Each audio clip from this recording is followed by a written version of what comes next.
prediksi yang di luar dugaan. Iya. Ternyata melampaui apa yang diduga. Semua yang kalah itu jadi oposisi. Bukan mustahil. Asal Okay. Prabowo enggak ngasih. Nah, PDI harus mengambil sikap tegas dan memimpin ini. Selain suara terbanyak dan juga sudah kenyang pengalaman PDI. Lagian kan selama ini udah berkuasa, barangkali masih punya tabungan gitu loh.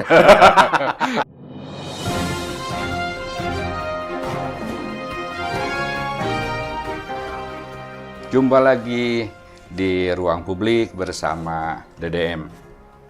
Saya kali ini menghadirkan kembali sahabat saya, pengamat politik kita, Faiz Mansur, terkait dengan hasil Pilpres luar biasa, Mas.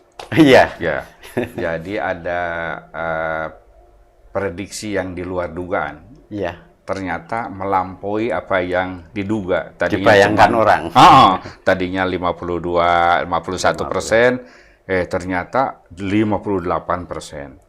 Nah, jadi kalau lihat real count sekarang, gitu, itu satu putaran. Tetapi itu kan baru angka elektoral. Apakah secara moral, angka itu diperoleh melalui proses yang benar, fair, wajar, atau belum? Itu nanti diskusinya lain waktu. Lain sisi, Nah, kemudian juga sekarang ternyata penyimpangan, penyelewengan dalam Pilpres ini luar biasa. Gitu. Ada yang bilang dari hulu ke hilir, ada yang bilang ini sudah keterlaluan gitu. Kemarin saya ketemu petani malah bilang kayak zaman Orde Baru. Saya kaget kok petani bisa ngomong gitu. Saya tanya kenapa? Kenapa? Itu disuruh-suruh Bimas orang sakit, disuruh paksa-paksa nyoblos, terus mau diantar tapi kan nggak ada kendaraannya, jadi operasi juga. Gitu. Nah, jadi ini proses yang belum selesai, sehingga kita belum bisa menyimpulkan secara pasti, secara resmi bahwa Pilpres ini satu putaran atau dua putaran. Biarlah itu nanti lembaga resmi yang memutuskan, dan biarlah baik itu nomor 1 maupun nomor 3 juga nomor 2 itu menghimpun data-data kecurangan-kecurangan yang ada. Nah, tetapi yang pasti ke depan itu akan ada kira-kira partai yang mungkin menang pilihan ini berkuasa Ada yang berkuasa, tentu ada juga yang kemungkinan oposisi dalam tanda petik oposisi di kita. Dan faktanya memang adalah gitu. Selalu ada itu, selalu karena ada oposisi itu. Tidak mungkin masuk semua, dapat menteri semua juga tidak mungkin. Nah, sekarang persoalannya apa urgen? Seberapa jauh urgensi oposisi itu? Kalau saya sih berpikir sangat urgen, karena begini, politik kekuasaan itu kalau tidak dikontrol berbahaya. Itu prinsip pertama. Yang kedua, kontrol itu juga butuh sesuatu yang mendasar, tidak sekedar hal-hal yang sifatnya teknis, menjalankan roda pemerintahan, menunggu pelanggaran, atau karena unsur-unsur kerja yang sifatnya rutinitas itu tidak bisa sekedar itu, karena kita juga melihat bahwa kemarin masalah konstitusi apa-apa tiba-tiba nyelip di tengah jalan, dan peran DPR di situ kan tidak bisa bekerja juga dalam hal itu, atau bahkan menanggapi efek dari adanya situasi undang-undang yang tiba-tiba berubah di tengah jalan. Nah, itu, dan DPR tidak bersuara di memang itu artinya karena DPR itu sudah katakanlah dalam tanda Ya, petik dikuasai. termasuk partainya sebenarnya tidak harus DPR, tapi partai sebagai institusi itu juga harus memiliki sikap tegas ketua-ketua partai masing-masing apa itu kalau melihat hal itu. Nah, oposisi dibutuhkan tentu saya sadar kalau dalam sistem presidensial seperti ini ya tidak mungkin karena oposisi itu keberangkatannya memang sangat-sangat radikal sekali mulai dari perbedaan ideologi ya kita terus tata Program. negara misal mau federal atau otonom atau sampai hal-hal yang seperti itu tapi tidak dalam sistem parlementer banget pun sebenarnya watak atau model oposisi itu bisa diterapkan secara lebih mendasar lagi, lebih radikal lagi terutama bagi partai-partai yang tidak mendapatkan kemenangan di dalam pilpres dan ini sangat penting. Nah, nanti fungsinya tetap sebagai controlling, tapi dengan mindset oposan itu kita akan lihat nanti lebih tajam, lebih serius, lebih gigih dan tanpa kompromi. Sebab kalau selama ini ketua partainya jadi menteri, anggota DPR-nya ngontrol itu rasanya kok kurang asik, kurang elok gitu. Ada masalah psikologi, ada masalah kepentingan-kepentingan yang sifatnya komplotan kepartaian, bahkan lebih sempit dari itu. Nah, kalau dengan mengambil garis tegas dengan kita bahasan sebagai partai oposan, misalnya disebut saja, jika nanti hasil pilpres itu seperti itu, sebaiknya partai-partai yang kalah ini untuk mengambil jalan oposisi. Itu akan lebih keren, kontrolnya lebih masif dan lebih terstruktur gitu loh. Maksud saya Bapak. Dulu PDIP oposisi 10 tahun ya 2004. Dan itu bagus loh waktu itu. 2014 ya. Luar biasa kan. Ya. Jadi suara partainya naik gitu ya.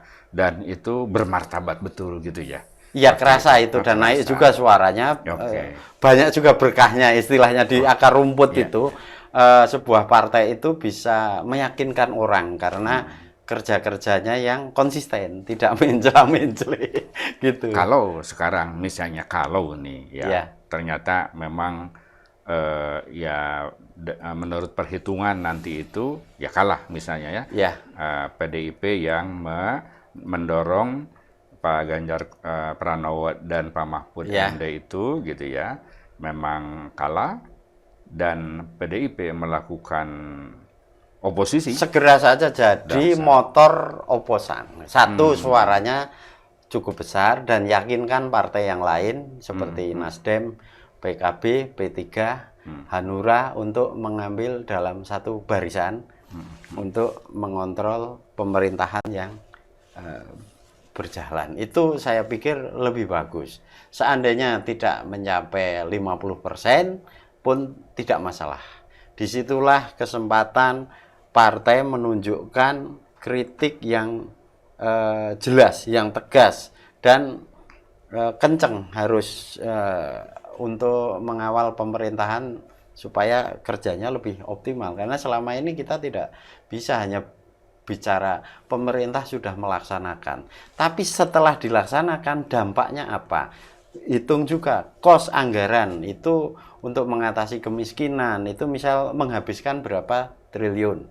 Terus dampaknya apa? Nah, itu apa yang sudah dilakukan di pemerintahan dari pusat sampai ke bawah itu perlu dikoreksi terus-terusan. Jangan hanya kalau sudah ketok palu anggaran disiapkan, DPR itu harus diingatkan lagi. Ini bukan hanya mengontrol anggaran, kinerja dan hasil-hasil di bawahnya itu. Dalam kampanye Pilpres kemarin, yang katakanlah sekarang suaranya tinggi itu, nomor 2 itu katakanlah berkuasa. Lalu kan kampanyenya itu adalah bagi-bagi makan siang, susu, dan terus tambah ada janji gaji guru naik 2 juta tambahannya. Ya. Nah, ini kan harus nanti ada partai yang mengcounter itu, mengcounter. misalkan ya, Nah, yang tidak setuju kalau ini, dengan argumen-argumen ini akan menarik yang seperti jelas. itu, Bapak. Satu hal, itu program saja kalau makan siang gratis itu sampai di meja DPR saja program itu proposalnya diberikan, ini sudah akan perdebatan ramai karena satu pertanyaan, bagaimana cara menjalankan bagi makan siang, apakah dimasak di sekolahan atau di bagaimana, terus bagaimana kalau di daerah pedalaman yang jaraknya jauh, masak di Bandung terus dikirim ke Cianjur atau bikin dapur umum misalnya, bikin dapur umum, terus bagaimana cara mengontrol standarisasi, kan tujuannya untuk gizi. Kalau setengah telur dipotong, terus efek gizinya bagaimana? Ini makan siang untuk gizi loh, bukan sekedar ngasih makan orang kelaparan, tapi meningkatkan gizi loh tujuannya. Nah, ini saja sudah akan rame itu. Dan disitulah pentingnya oposisi. Kalau kemudian program ini karena kelewat tidak rasional dalam sisi operasional, niatnya baik makanan itu untuk mempergizi, tapi secara praktik ini tidak mungkin dijalankan. Saya kebayang aja kalau ngasih makan siang siswa di kota Bandung masih terjangkau, Pak. Catering di suatu lokasi atau disebar gitu masih terjangkau. Masalahnya kalau di pedalaman Garut, ini baru di Pulau Jawa.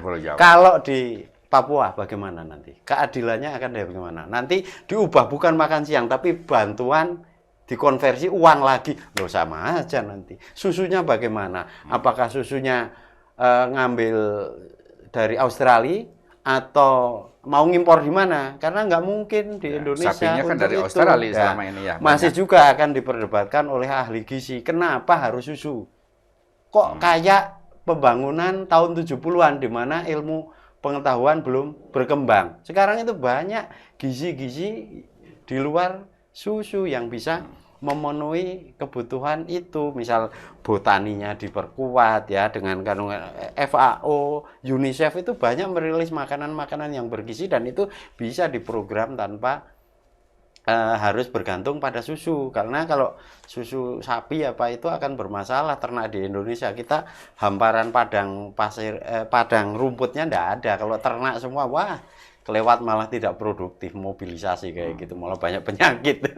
Belum bicara IKN misalnya. Nah itu juga. Nah dulu salah satunya IKN itu kurang kontrolnya, tiba-tiba lolos. Maksudnya bahkan saya pun setuju dengan IKN. Tetap konteksnya, tapi yang proses cara menjalankannya itu bagaimana, itu kontrolnya kurang, Pak. Banyak yang ini loh ya amburadul, cepet asal genjot. Jadi dulu awalnya misalnya IKN itu tidak melibatkan anggaran APBN ya, APBN, misal gitu kan, ya gitu. Ya. Nah ketika misalnya nanti itu dilanjutkan dan ngambil lagi dari APBN, ini akan kalau lagi partainya mengambil watak oposan yang serius, saya pikir nanti ketua umum partainya atau atas nama pengurus partainya akan terus berbicara, dan DPR di situ juga kenceng dalam menginvestigasi. Misal ini ada program yang sudah bagus dan kita semua setuju dan itu masuk akal, bahkan menurut LSM pun, para cara pandang LSM itu masih harus dikontrol, Pak. Itu kenapa butuh controlling yang sangat oposan. Itu penting untuk mengawal pekerjaan-pekerjaan di lapangan. Misal dari sisi pemberdayaan, itu kan sering nggak berdampak. Kalau pemerintah itu selama ini wataknya kan watak nyari untung. Termasuk wali kota, bupati, gubernur itu. Ada anggaran pemberdayaan kayak gini malah buat event-event aja. Kegiatan-kegiatan yang dampaknya itu ndak masif. Model pemberdayaannya itu kolot, konservatif, dan itu menelan anggaran biaya banyak sekali. Misal ada program bagus, misal mestinya tani pekarangan ya untuk mengatasi orang-orang miskin itu. Nah kalau pemerintah menjalankan tani pekarangan, Pak, dijalankan di bulan Juli, terus dihabiskan anggarannya banyak sekali, pas Agustus dilombakan. Jadi lomba-lomba, habis itu tinggal pergi.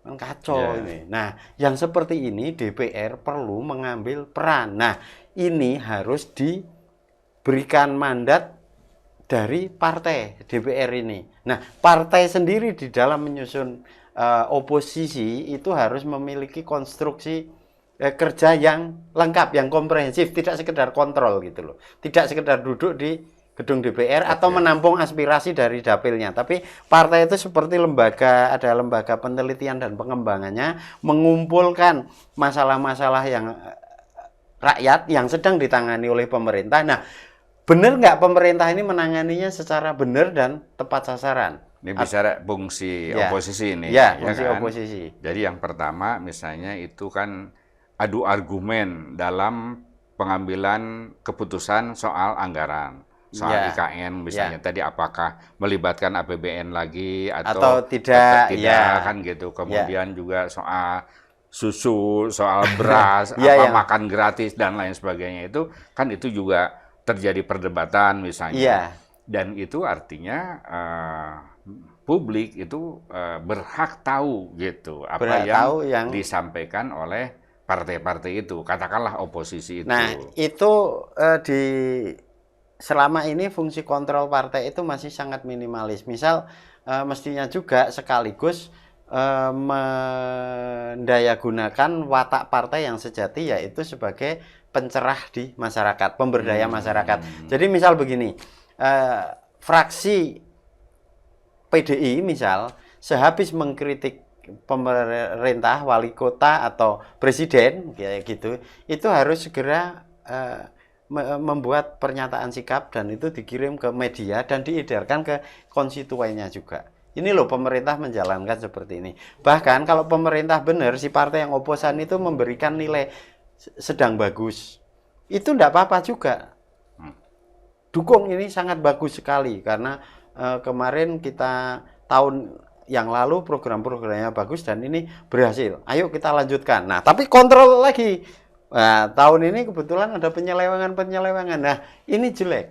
Kalau komunikasi-komunikasi ini dijalankan di akar rumput, Pak, niscaya masyarakat juga mendapatkan pencerahan. Karena selama ini masyarakat itu buta tentang kebijakan-kebijakan publik. Tiba-tiba misal di kota Bandung saja ya, yang mungkin masyarakatnya lebih berpendidikan dan rasional. Tiba-tiba muncul pembangunannya Ridwan Kamil yang nggak karu-karuan kayak mesin ATM untuk parkir yang terbukti mangkrak. Ini yang salah siapa? Kalau kita ngomong ke DPR itu sudah mengontrol, iya kami sudah ngontrol, tapi kenapa kalah? Nah kalau sudah kalah, kenapa nggak maksimal? Kamu punya tanggung jawab loh untuk ada apa kalah ya? Mengkomunikasikan ke masyarakat. Sekarang nggak ada itu jawabannya. Dari DPR yang mengontrol pun harus bertanggung jawab. Kalau itu program gagal dari wali kota, mestinya partai yang mengontrol dan tidak setuju ini juga harus bertanggung jawab mempublikasikan masalah-masalah ini ke masyarakat dan memberikan catatan hitam kepada ya waktu itu Ridwan Kamil yang jadi wali kota. Itu kan Bapak kalau lihat itu mesin ATM. Nah, ini kasus kecil seperti ini, betapa kita penting membutuhkan kontrol yang lebih radikal mendasar, yang wataknya sangat oposan itu, lebih kenceng gitu. Jadi fungsi oposisi itu atau partai oposisi itu yang pertama tadi mengcounter kebijakan-kebijakan di level perencanaan bahkan ya kalau belum matang. Dan di perdebatan di di ruang-ruang rapat antara pemerintah dengan DPR kan terus gitu. Pas pelaksanaannya juga dikontrol. Nah, itu butuh investigasi juga. Mungkin ada lagi misalnya bagaimana pimpinan partai itu memberikan vision yang punya perspektif yang mestinya memang lain, begitu karena gitu, seorang pemimpin adalah pembawa obor, pembawa visi, bukan sekedar pelaksana teknis dan model pembangunan misalnya dari rezim yang berkuasa. Jadi dia punya visi yang agak berbeda gitu, misalnya dalam hal misalnya pendalaman terhadap satu masalah misalnya gitu. Itu juga bahkan ini Pak yang sering kalau pemerintah itu menjalankan kebijakan kan kemudian memasang iklan itu di media advertorial. Itu semua kan narsisus, pamer kebijakan. Narsistik gitu ya. Wah, narsistik ya sifatnya. Media yang hanya ingin menyajikan sebuah keberhasilan ya, padahal yang nggak dibaca orang dan orang nggak percaya juga sih sebenarnya.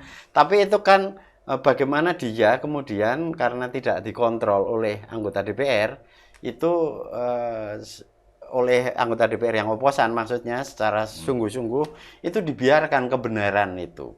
Yang kebenaran parsial menurut saya. Kalau bohong ya enggak karena dia menjalankan program terus tapi itu kan enggak juga mendapat sambutan dari masyarakat karena dibaca secara terbatas. Nah, untuk supaya menjadi masalah laporan itu, kalau itu memang sebuah masalah, nah, partai politik itulah yang memiliki tugas untuk menyampaikan kritik terhadap hasil rilis-rilis konvensi pers. Dan ini saya pikir juga harus dijalankan di level DPR wilayah dan kota. Bahkan termasuk desa itu kan butuh tidak sekedar transparansi tapi juga butuh kelompok pengontrol di level perdesaan. Nah, apalagi pemerintahan yang di pusat sana yang kita tahu ya kalau goreng anggaran itu kan sekian besar, ini negara besar sekali dan itu dijalankan dengan pola-pola yang amatiran yang kadang secara visi aja terbelakang, yaitu kayak mau ngasih gizi masih pakai paradigmanya susu sapi, nggak ternak tapi mau ngambil itu sementara banyak sumber makan yang lain di Indonesia. Lah kayak gini aja nanti akan disetujui gitu loh, dugaan saya.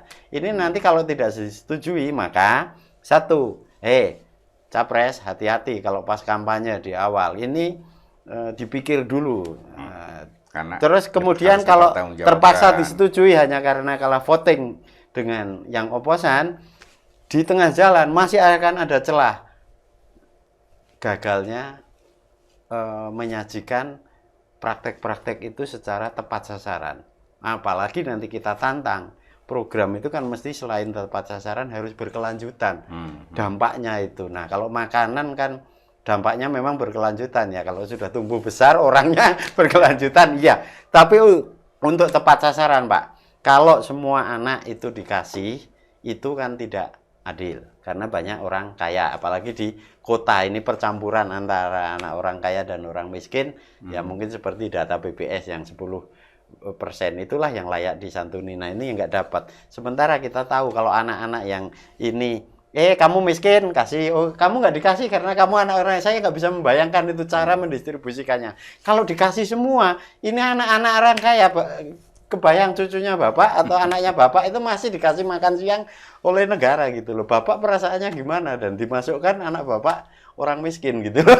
Intinya ada betapa strategisnya ya. Ya, oposisi untuk mengontrol hal-hal yang seperti itu. Ya. Bukan hanya bagaimana anggaran itu nanti menyeleweng, tidak menyeleweng pun kalau salah seperti salah kaidah sejak dasar terus dijalankan dan akibatnya membuat kita hendak tertawa dengan program makan siang dan minum susu itu ya.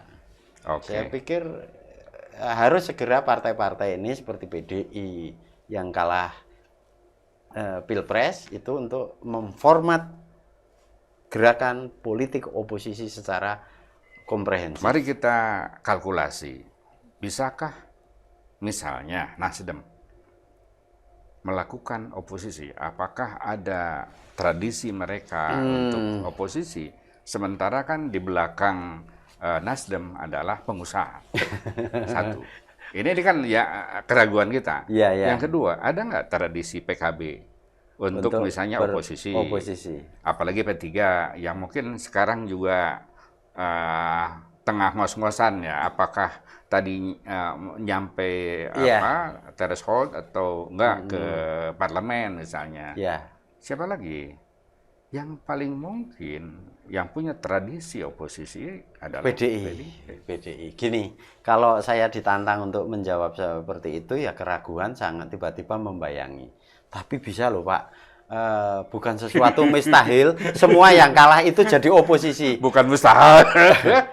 Asal Prabowo enggak ngasih, ya pasti oposisi. Walaupun terpaksa jadi oposisi, karena kalau nggak dikasih, lo kan pernyataan awalnya. Kerjasama. Maksudnya bancaan lagi. Merangkul siapa saja. Lah, oposisi itu juga bukan sesuatu yang jelek dan merangkul juga bukan sesuatu yang selalu baik Pak sebenarnya gitulah. Itu kalau basa-basi politik Prabowo ya enggak masalah lah. Tapi alangkah baiknya juga kalau Prabowo itu mengambil sikap yang tegas. Misal, ini ilmiah atas dasar ilmiah. Nyatakan saja, demokratisasi kita akan lebih sehat, lebih bermartabat kalau ada yang berkuasa dan ada yang beroposisi. Nah, teman-teman yang kalah pilpres, saya harapkan untuk beroposisi. Kami sekarang berkuasa akan menjalankan program. Kalau berani kayak gitu, tidak mustahil. Yang punya tradisi juga yang menarik, kita kan lagi berandai-andai. Kita kan yang punya tradisi juga adalah PKS kemarin kan oposisinya. Itu tradisi dengan sengaja atau karena tidak dikasih kekuasaan, itu sesuatu yang beda, niatnya berbeda. Ya, makanya, tapi apapun itu PKS yang atau partai yang lain, dulu PDI juga pernah membuktikan itu, yang tidak dapat kekuasaan di situ kemudian bisa juga kok satu nggak melarat. Walaupun mungkin tidak untung, tapi tidak untung banyak maksudnya. Tidak untung banyak. Nah, berkuasa juga korupsi kok, kan repot juga. Mungkin itu karmanya supaya tidak korupsi ya nggak usah berkuasa.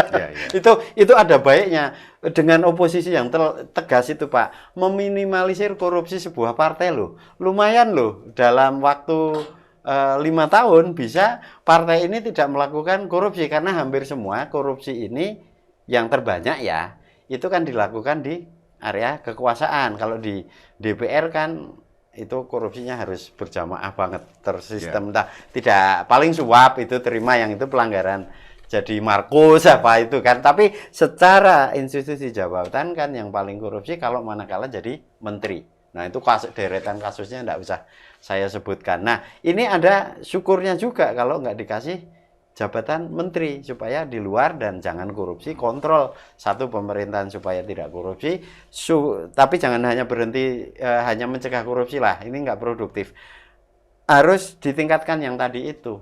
Bagaimana mengkritik, mengontrol pemerintah itu sekalipun sudah benar harus dikritik, karena misal dampak dari pelaksanaan program itu tidak berkualitas gitu loh, anggaran banyak tapi nggak strategis, terus diberikan pencerahan dengan program-program yang lebih yang alternatif sifatnya, plan A, plan B itu perlu dicoba misal seperti itu. Ya tak terbayangkan ya kalau misalnya visi nomor 1, visi nomor 3 itu tetap dipegang oleh kaum oposisi ini, dan itu kemudian didialektikakan di panitia anggaran, di rapat-rapat kerja di DPR. Itu gitu kan akan menarik karena mereka punya kerangka sampai ke bawah program-programnya. Nah, ini kan tinggal dimodifikasi aja. Atau tidak usah dimodifikasi juga nggak apa-apa.